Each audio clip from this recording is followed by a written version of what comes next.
Fala galera, tudo certo? No vídeo de hoje eu vou responder as perguntas que me colocam lá no Instagram e aqui no YouTube. Então, se tu tens alguma dúvida, é só colocar ali pra gente que a gente tá sempre respondendo. Agora, um aviso pra galera do curso de barbeiro online, nós temos aula nova e eu vou mostrar pra vocês qual é ela. Roda aí!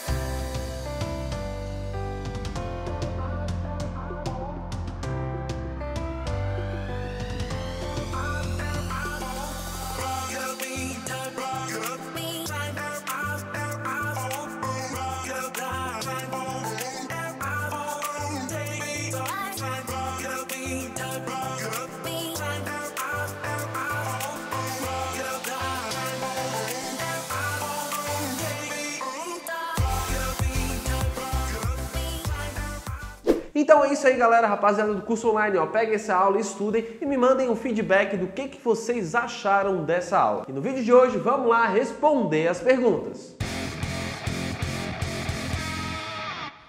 A primeira pergunta é da Andréia Salum. Felipe, você poderia postar um vídeo sobre corte surfistinha? Legal, cara, esse é um vídeo que a gente está querendo fazer muito, mas qual é a dificuldade dele? Conseguir modelo, porque a maioria das crianças já não trabalha, já não tem mais esse tipo de corte. Então a gente está procurando, tentando encontrar. A hora que a gente encontrar esse corte, a gente vai fazer, com certeza. O que eu posso dizer para vocês sobre esse corte é que ele não é difícil de fazer, ele é relativamente simples, só precisa de uma máquina. Eu faço esse corte com máquina e pente, só, bem básico. A dificuldade dele é tu encontrar o ponto de naturalidade, já que todo o cabelo precisa cair numa mesma região, numa base sólida. Então, a gente primeiro procura qual é o ponto de naturalidade, ou seja, o ponto que a criança vai estar ali durante o dia a dia dela, procura esse ponto, assim que encontrar, a gente trabalha um formato bem interessante, trazendo todo o cabelo, criando um peso nessa região. Depois a gente trabalha o peso dessa região para que ele dê um acabamento melhor, para que o cabelo ele faça uma curvinha para dentro. Mas é um corte muito mais simples que um degradê, muito mais simples que um corte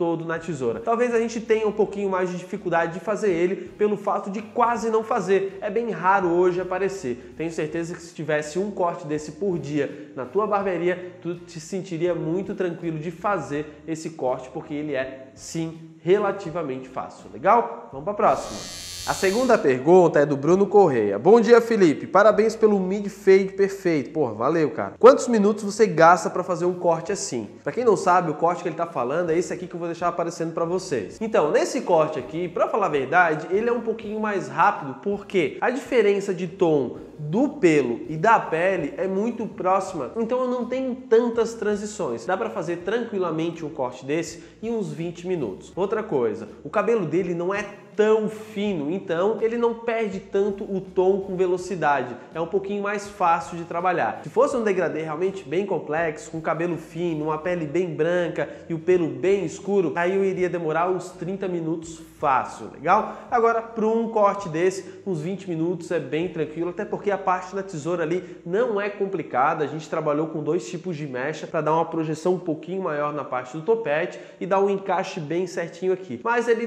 de um nível de dificuldade, se eu botasse de 0 a 10, ele seria um corte de dificuldade 7,5, mais ou menos. Então, ele não é tão complexo assim. Legal? Vamos para a próxima pergunta. A terceira pergunta é do Ricardo Ticarelli. Fala sobre como fazer um encaixe perfeito nas laterais. Para a gente fazer um encaixe perfeito nas laterais, a gente tem que tomar alguns cuidados. O primeiro é o seguinte: sempre quando tu for cortar com a tesoura, tu tens que ter como referência mecha guia. Se tu não tiver como referência as mechas guias, ou seja, a tesourada que tu deu anterior, ela tem que ser base para tua próxima. Então assim, tu consegue trazer um encaixe perfeito. O fundamental é que tu realmente sempre trabalhe com mechas guias. Vem, pega a primeira e depois vem sempre tomando ela como referência. Aí sim tu consegue um encaixe perfeito. A outra questão é quando tu vais usar a máquina. Quando a gente vai passar a máquina na lateral, a gente sempre tem bastante dúvida com essa parte aqui de cima, né? Tipo, pra onde é que eu jogo o cabelo? Jogo pro lado? Jogo pro meio? Jogo pra mim? Então essa é uma dúvida que o pessoal tem muito forte, eu vou esclarecer agora. Quando tu queres conectar um cabelo, quando tu queres dar um encaixe, como o Ricardo falou, tu tens que trazer o cabelo pra ti. Sempre traz o cabelo pra ti e aí sim tu passa a máquina. Ah, Felipe, mas eu vou cortar o cabelo lá em cima. Tá, mas se tu não cortar aquele cabelo, na hora que tu pentear, ele vai estar aquela ponta. Então não faz sentido, né? Então tu traz o cabelo pra ti e pode passar a máquina que aí sim tu vais conectar esse cabelo. Agora, quando tu queres desconectar, quando tu não queres dar encaixe, tu tens que jogar o cabelo para a direção oposta, porque daí tu passa, quando tu passar a máquina e depois quando tu trouxer o cabelo, ele vai ter aquela ponta e vai se manter desconectado, entendeu? Faz sentido? Tem que fazer sentido isso aí para vocês. Então, em resumo, quero conectar, trago o cabelo para mim, quero desconectar, jogo o cabelo na outra direção. Essa é uma dica muito preciosa, que tem gente que tem bastante dúvida e tenho certeza que vai ajudar muita gente com esse simples pentear para ti e pentear para o outro lado. Vamos para a próxima pergunta.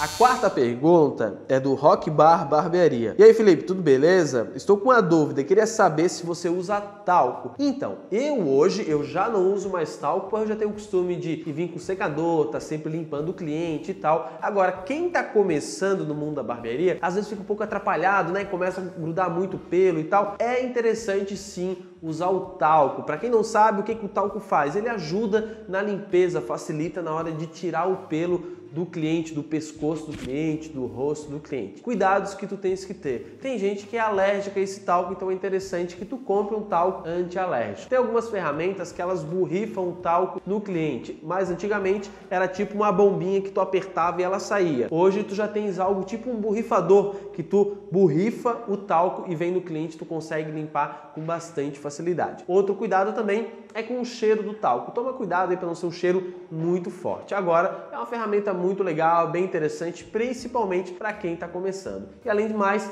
é bem barato, vale a pena. Legal? Então, vamos para a próxima pergunta. A quinta pergunta é do Samuel Nascimento. Cara, o curso que você oferece online tem certificado no final? Tem. A gente já falou várias vezes aqui, a gente certifica sim, tem um certificado para vocês, assinado por mim, que a gente manda para vocês, certo? Assim que tu terminou, tu manda um e-mail, a gente verifica se realmente assistiu todas as aulas e tal. Se tu estudou, porque tem que estudar, senão não faz sentido, né? Então se tu estudou, a gente manda um certificado para vocês, ele já vem assinado, legal? Então o curso online de barbeiro lá da nossa plataforma tem sim certificado. Vamos para a próxima.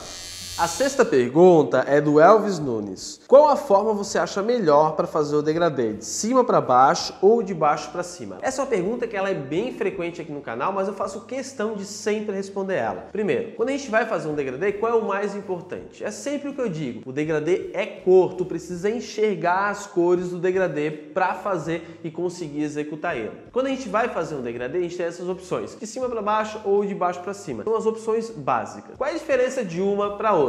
De cima para baixo, tu enxerga e tu treina mais fácil a enxergar as cores do degradê. Então tu pega mais a manha de olhar e só no visual tu saber, eu tenho que arrumar aqui ou tenho que arrumar ali. Em contrapartida, ela é um pouquinho mais difícil, demora um pouquinho mais de tempo para que tu consiga realmente entender ela. Mas todo esse sofrimento de tu vai, tu faz, aí tu perde a linha, tu te complica, pode ter certeza que esse sofrimento ele compensa. Quem consegue fazer um belo degradê de cima para baixo, consegue fazer ele de qualquer forma e geralmente consegue um resultado melhor, legal? Então de cima para baixo ele é mais demorado, mas ele entra melhor na tua cabeça. Quando tu faz ele de baixo para cima, tu fica refém das linhas, porque a ideia de fazer o degradê de baixo para cima é sempre jogar a linha para cima, tu vai jogando a linha e tu fica refém daquilo. Então o teu olho ele não enxerga o todo, ele não consegue enxergar as transições de cores e sim as linhas. É um pouco mais fácil de tu conseguir um bom resultado, entretanto, para mim, na minha concepção, visão como professor no desenvolvimento dos meus alunos, esse é um tipo de degradê que o barbeiro demora muito mais para chegar na perfeição. Ele consegue de modo rápido chegar num bom resultado, mas na perfeição ele demora mais. Então, se a tua ideia é mentalmente entender como funciona o degradê, eu sugiro que tu faça ele de cima para baixo. Porque quem tem o domínio de fazer o degradê de de cima para baixo consegue fazer de baixo para cima. Agora, quem consegue fazer de baixo para cima dificilmente consegue fazer de cima para baixo. Legal? Vamos para a próxima pergunta. A sétima pergunta é do Sidney Oliveira. Como que eu faço para saber cada tipo de rosto ou crânio? Para a gente saber os tipos de rosto, isso a gente chama de visagismo. Tu precisa saber qual é o formato do rosto. E o que isso quer dizer? Existem algumas linhas de visagismo. Se a gente considerar Fernand Abreu, ele considera o visagismo como o rosto principal, o rosto oval. Agora, quando a gente fala de Philip Hallowell, que é um cara fantástico, fenomenal, que eu tenho uma grande admiração, aí ele já considera outras questões. Ele diz o seguinte: cada tipo de rosto, cada tipo de linha, ela passa uma mensagem. Então, não existe um rosto padrão, e sim qual é o melhor rosto para tu expressar as tuas emoções, para tu expressar quem tu és. Então, quando tu domina o visagismo de Philip Hallowell, tu consegue sugerir para o teu cliente qual é o melhor corte dele de acordo com as linhas e com o estilo de vida dele. Então, o visagismo é algo bem profundo, é algo bem complexo, difícil de explicar somente em um vídeo, porque realmente é um conteúdo difícil de se entender, mas que quando tu tens o domínio completo, tu vira um barbeiro completamente diferente de todos aqui no Brasil. É um conhecimento que vale a pena vocês correrem atrás. Não é barato um curso desse, mas quem domina, quem tem um pouco de conhecimento sobre isso é diferente. Legal? Então é isso aí, galera. Espero que vocês tenham curtido as nossas respostas aí. Se vocês têm dúvidas, eu sempre digo, coloquem no nosso YouTube, lá no nosso Instagram, que a gente precisa saber o que vocês querem saber, quais as dúvidas de vocês. Então coloquem aí que a gente responde através de vídeo, legal? E galera do curso online, a gente tem aula nova, eu coloquei no início desse vídeo, então vão lá, estudem bem concentrados e depois me mandem um feedback de como foi essa aula, legal? Então é isso daí, deixa um like aí no nosso vídeo, compartilhe o nosso vídeo, se inscreva no nosso canal que vem crescendo demais. Grande abraço para vocês e até a próxima!